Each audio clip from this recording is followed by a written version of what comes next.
बिस्मिल्लाहिर्रहमानिर्रहीम। अस्सलाम वालेकुम दोस्तों, आज हम स्टार्ट करेंगे खालिद बिन वलीद की दास्तान की 7वीं किस्त। तो जिन दोस्तों ने पिछली किस्तें नहीं देखी वो पिछली किस्तें लाजमी देखें ताकि अगली तमाम किस्तों को समझने के लिए उनको आसानी हो जाए। तो दोस्तों, कहानी स्टार्ट करने से पहले आप लोगों से रिक्वेस्ट है कि हमारा चैनल ज़रूर सब्सक्राइब करें और अगर आपको वीडियो पसंद आए तो लाइक और शेयर ज़रूर करें। तो दोस्तों, स्टार्ट करते हैं आज की 7वीं किस्त। खालिद ने कहा, अब मैं तुम्हें बताता हूँ कि मोहम्मद सल्लल्लाहु अलैहि वसल्लम कहाँ है। मैं इस पर हमला करने जा रहा हूँ, लेकिन मैं तुम्हें यकीन नहीं दिला सकता कि मैं मोहम्मद सल्लल्लाहु अलैहि वसल्लम को कत्ल कराऊँगा। कुछ देर पहले खालिद ने रसूल करीम सल्लल्लाहु अलैहि वसल्लम और उनके साथियों को पहाड़ी के अंदर जाते देखा था, लेकिन वो बहुत दूर था। खालिद हार मानने वाला और अपने इरादे को अधूरा छोड़ने वाला आदमी नहीं था। इसने अपने चंद एक सवारों को साथ लिया और पहाड़ी के इस मकाम की तरफ बढ़ने लगा जिधर इसने रसूल करीम सल्लल्लाहु अलैहि वसल्लम को जाते देखा था। मशहूर मौरख़ इब्न हिशाम की तहरीर से पता चलता है कि रसूल अकरम सल्लल्लाहु अलैहि वसल्लम ने जब खालिद को अपने सवारों के साथ इस पहाड़ी पर चढ़ते देखा जहां आप सल्लल्लाहु अलैहि वसल्लम थे, तो आप सल्लल्लाहु अलैहि वसल्लम के मुंह से बेसाख्ता दुआ निकली, खुदाए जुल जलाल इन्हें इसी वक्त वहीं कहीं रोक ले। खालिद अपने सवारों के साथ पहाड़ी पर चढ़ता जा रहा था। वो एक दर्रा सा था जो तंग होता चला जा रहा था। घोड़ों को एक कतार में होना पड़ा। रसूल करीम सल्लल्लाहु अलैहि वसल्लम ज़ख्मियों से चूर पड़े थे। हज़रत उमर रज़ी अल्लाह ताला अन्हु ने जब खालिद और इसके सवारों को ऊपर आते हुए देखा तो वो तलवार निकाल कर कुछ नीचे उतरे। वलीद के बेटे हज़रत उमर रज़ी अल्लाह ताला अन्हु ने ललकारा, अगर लड़ाई लड़ना जानते हो तो इस दर्रा की तंगी को देख लो, इस चढ़ाई को देख लो। क्या तुम अपने सवारों के साथ हमारे हाथ से बचकर निकल जाओगे? खालिद लड़ने के फ़न को खूब समझता था। इसने देख लिया था कि ये जगह घोड़ों को घुमा फिरा कर लड़ाने के लिए मौजू नहीं है बल्कि ख़तरनाक है।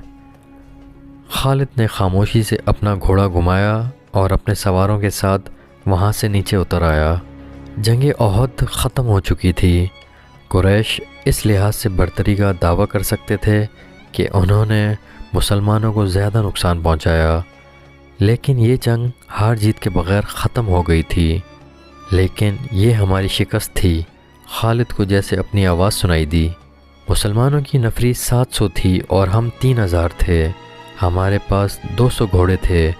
हमारी फतह तब होती जब हम मोहम्मद सल्लल्लाहु अलैहि वसल्लम को कत्ल कर देते।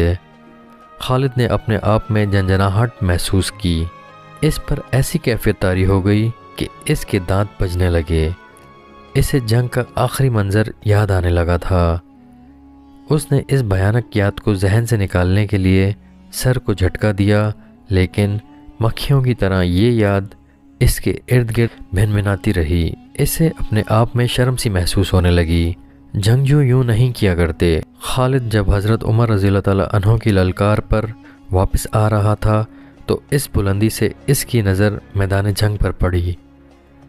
वहाँ लाशें बिखरी हुई थी। शायद इनमें बेहोश ज़ख्मी भी होंगे।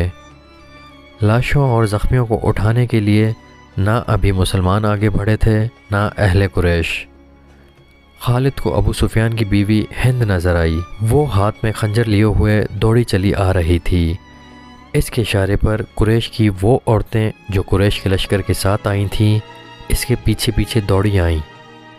हिंद हर एक लाश को देखती थी। वो ऊंचे कद की और फरबही माइल जिस्म की पहलवान किस्म की औरत थी। वो हर एक लाश को देखती थी। कोई लाश औंधे मुँह पड़ी हुई नज़र आती तो वो पाँव की ठोकर से इस लाश को सीधा करके देखती थी। इसने अपने साथ की औरतों से कहा कि वो हमज़ा रज़ी अल्लाह ताला अन्हु की लाश तलाश करें। इसे हमज़ा रज़ी अल्लाह ताला अन्हु की लाश मिल गई। हिंद भूखे दरिंदे की तरह लाश को चीरने फाड़ने लगी। इसने लाश के कुछ अज़ा काट कर परे फेंक दिए। इसने दूसरी औरतों को देखा जो इसके करीब खड़ी थी। खड़ी खड़ी क्या देख रही हो? हिंद ने इन औरतों से यूं कहा जैसे वो पागल हो चुकी है। ये देखो, मैंने अपने बाप, अपने चचा और अपने बेटे के कातिल की लाश का क्या हाल कर दिया। जाओ मुसलमानों की हर एक लाश का यही हाल कर दो और सबके कान और नाक काट कर ले आओ।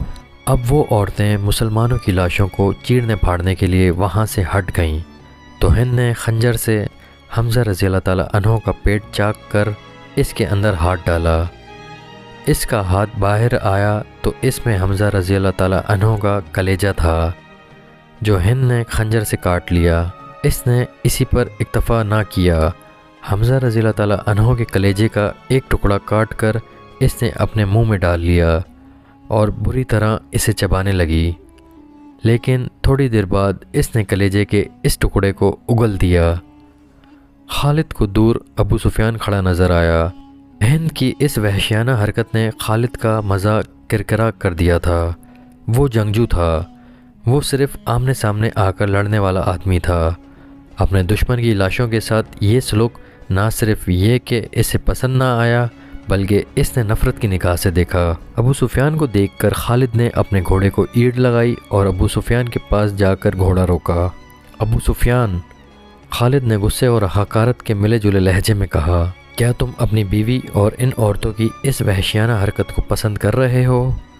अबू सुफियान ने खालिद की तरफ ऐसी निगाहों से देखा जिनमें बेबसी की झलक थी और साफ पता चलता था कि इसे लाशों के साथ अपनी बीवी का ये सलूक पसंद नहीं। खामोश क्यों हो अबू सुफियान? तुम हिंद को जानते हो खालिद? अबू सुफियान ने दबी सी ज़बान में कहा, ये औरत इस वक्त पागलों से बदतर है। अगर मैं या तुम इसे रोकने के लिए आगे बढ़े तो ये खंजर से हमारे पेट भी चाक कर देगी। खालिद हिंद को जानता था। वो अबू सुफियान की बेबसी को समझ गया।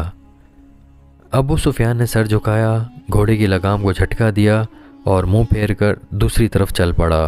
खालिद भी इस मंज़र को बर्दाश्त ना कर सका। जब हिंद हमज़ा रज़ी अल्लाह ताला अन्हो की लाश का कलेजा चबा कर उगल चुकी तो इसने पीछे देखा कि इसके पीछे जुबैर बिन मुत्तम का ग़ुलाम वहशी बिन हर्ब खड़ा था। इसके हाथ में अफ्रीका की बनी हुई वही बर्छी थी जिससे इसने हमज़ा रज़ी अल्लाह ताला अन्हो को शहीद किया था। यहाँ क्या कर रहे हो बिन हर्ब? हिंद ने तहकमाना लहजे में इससे पूछा। जाओ और मुसलमानों की लाशों के टुकड़े करो। वहशी बिन हर्ब बहुत कम बोलता था। इसकी कोशिश यही होती थी कि ज़्यादा से ज़्यादा बात इशारों में कर ली जाए। इसने हिंद का हुक्म मानने के बजाय अपना हाथ हिंद के आगे फैला दिया और इसकी नज़रें हिंद के गले में लटके हुए सोने के हार पर जम गईं। हिंद को अपना वादा याद आ गया। इसने वहशी से कहा था कि तुम मेरे बाप, चचा और बेटे के कातिल को कत्ल कर दो तो मैंने जितने जेवरात पहन रखे हैं वो तुम्हारे ही होंगे। और वहशी अपना इनाम लेने आया था। हिंद ने अपने तमाम जेवरात उतार कर वहशी बिन हर्ब के फैले हुए हाथ पर रख दिए। वहशी के होंठों पर मुस्कुराहट आ गई और वहाँ से चल पड़ा। हिंद पर इस वक्त फतह और इंतकाम का भूत सवार था। ठहर जाओ बिन हर्ब, हिंद ने जोशीली आवाज़ में इस हबशी को बुलाया। वो जब इसके पास आया तो हिंद ने कहा, मैंने तुम्हें कहा था कि मेरा कलेजा ठंडा कर दो तो तुम्हें अपने जेवरात दूंगी, लेकिन तुम इससे ज़्यादा इनाम के हकदार हो। हिंद ने कुरैश की औरतों की तरफ इशारा किया और कहा, तुम जानते हो इन औरतों में कनीज़ें कौन कौन सी हैं? देखो, वो जवान भी हैं और ख़ूबसूरत भी। तुम्हें जो कनीज़ अच्छी लगती है ले जाओ। वहशी बिन हर्ब ने अपनी आदत के मुताबिक खामोशी से चंद लम्हे हिंद के चेहरे पर नज़रें गाड़ी, लेकिन इसकी नज़रें कनीज़ों की तरफ ना गईं। इसने इनकार में सर हिलाया और वहाँ से चला गया। कुछ देर बाद मैदान जंग की होलनाकी में से हिंद की बुलंद और मुतरन्नम आवाज़ सुनाई देने लगी।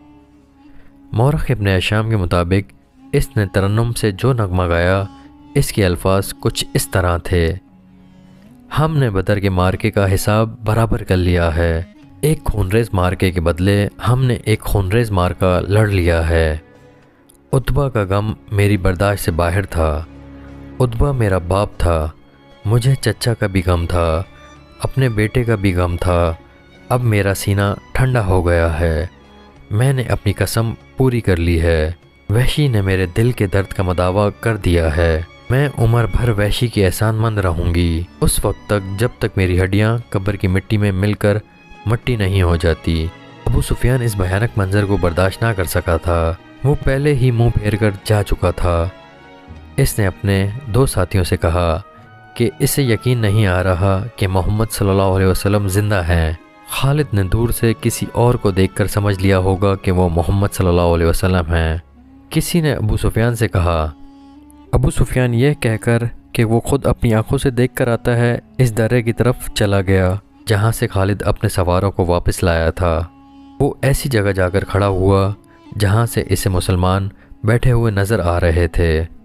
محمد صلی اللہ علیہ وسلم کے پیروکار ابو سفیان نے بلند آواز سے کہا، کیا تم میں محمد صلی اللہ علیہ وسلم زندہ ہے؟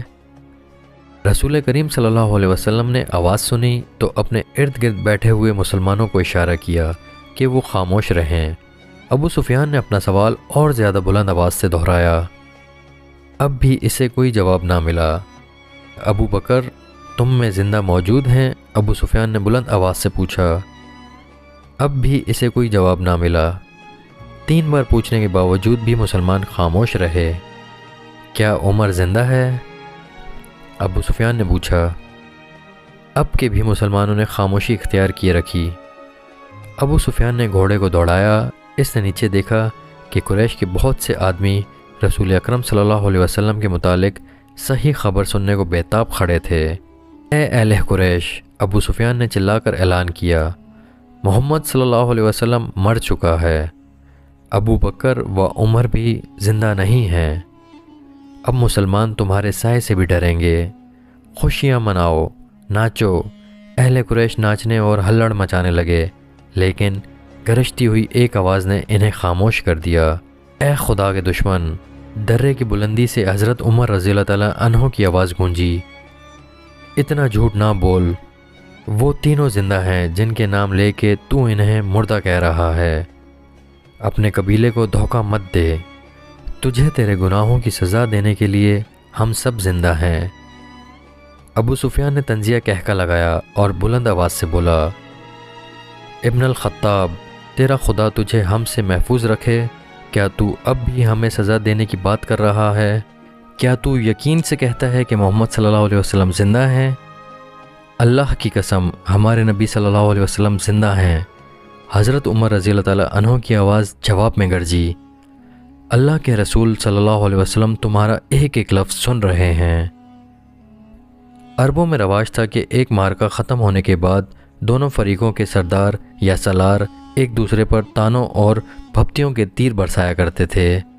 ابو سفیان اسی دستور کے مطابق دور کھڑا حضرت عمر رضی اللہ تعالیٰ عنہ سے ہم کلام تھا۔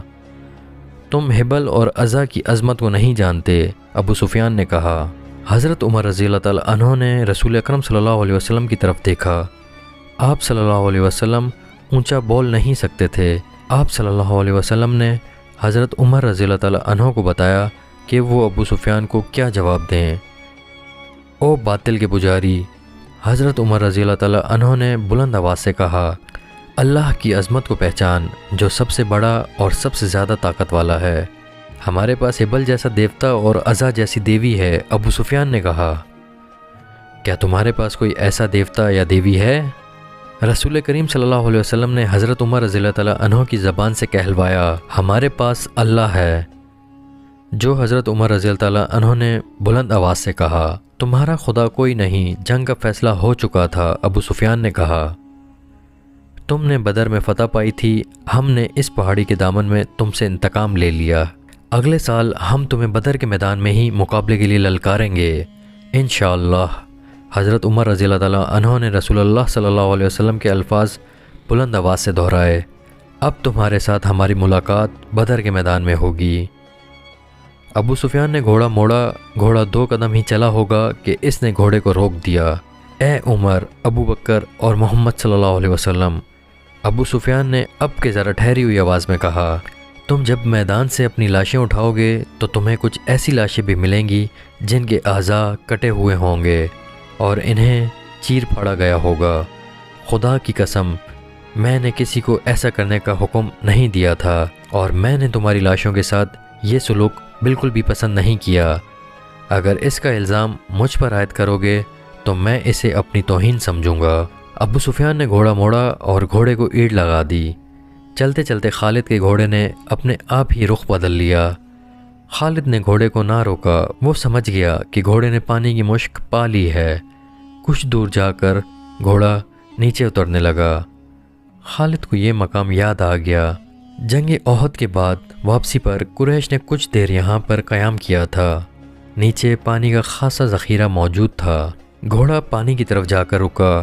خالد گھوڑے سے کود کر نیچے اترا اور دو زانوں ہو کر چلو بھر بھر کے اپنے چہرے پر پانی پھینکنے لگا۔ تھوڑا آرام کرنے کے لیے ایک چٹان کے ساتھ بیٹھ گیا۔ اسے وہ وقت یاد آیا جب احد کے مارکے کے بعد اہل قریش واپس آئے تھے۔ انہوں نے مدینے سے کچھ دور آ کر قیام کیا تھا۔ اس قیام کے دوران قریش کے سردار اس بحث میں الجھ گئے تھے کہ واپس مکہ پہنچا جائے یا مسلمانوں پر ایک اور حملہ کیا جائے۔ اس قیام کے دوران قریش کے سردار اس بحث میں الجھ گئے تھے کہ واپس مکہ پہنچا جائے یا مسلمانوں پر ایک اور حملہ کیا جائے۔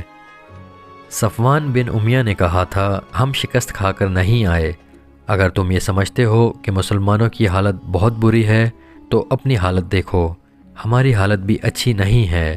اب مسلمانوں کے ساتھ اتنی جلدی لڑنے کا خطرہ مول نہیں لینا چاہیے، ہو سکتا ہے قسمت ہمارا ساتھ نہ دے۔ جب یہ بحث جاری تھی تو قریش کے کچھ آدمی دو مسافروں کو پکڑ کر سرداروں کے سامنے لے آئے۔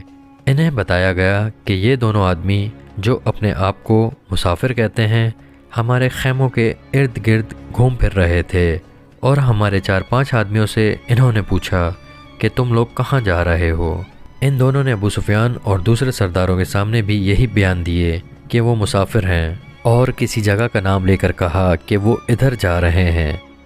ابو سفیان کے حکم سے ان کے پھٹے پرانے کپڑے جو انہوں نے پہن رکھے تھے اتروائے گئے تو اندر سے خنجر اور تلواریں برآمد ہوئی۔ ان سے پوچھا گیا کہ تم نے یہ ہتھیار چھپا کر کیوں رکھے ہیں؟ خالد کی نظر بہت تیز تھی، اسے شک ہوا کہ یہ مسلمان کے جاسوس ہیں۔ ان دونوں کو قریش کی فوج کے سامنے کھڑا کر دیا گیا اور پوچھا گیا کہ انہیں کوئی پہچانتا ہے؟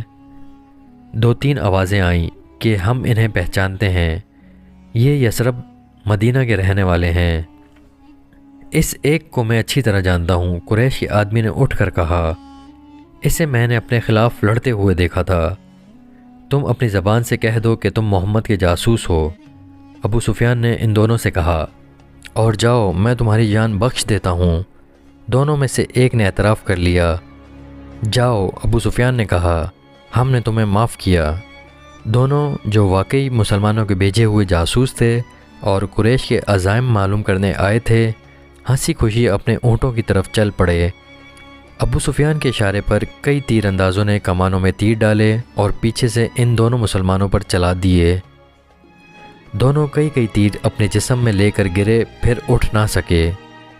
کیا تم اس کا مطلب سمجھتے ہو؟ ابو سفیان نے اپنے قریب کھڑے سرداروں سے کہا۔